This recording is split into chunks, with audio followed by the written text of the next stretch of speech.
નર્મદા જિલ્લા પંચાયતના પ્રમુખ ભીમસિંહ તડવી અને અન્ય ઈસમો પર હુમલો. મોડી રાત્રે બનેલ ઘટનાને પગલે તિલકવાડા પોલીસ અને નર્મદા એલસીબી ઘટનાની જાણ થતાં જ ઘટના સ્થળે પહોંચી તિલકવાડા તાલુકાના મોટા બાવપુરા ટેકરા ગામે જિલ્લા પંચાયત પ્રમુખ લગ્ન પ્રસંગમાં ગયા હતા.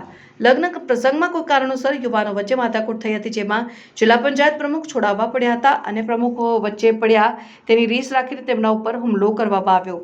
જિલ્લા પંચાયત પ્રમુખ ઇજાગ્રસ્ત થતા ડભોઈ સારવાર અર્થે ખસેડાયા હતા. જો કે આ ઘટનાની હજુ સુધી પોલીસ ફરિયાદ નોંધાઈ નથી.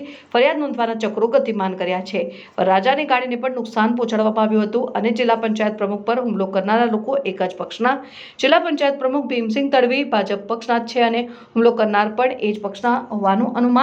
બનાવમાં 3 લોકોને ઇજાગ્રસ્તોને ડભોઈ બાદ વડોદરા વધુ સારવાર અર્થે ખસેડાયા.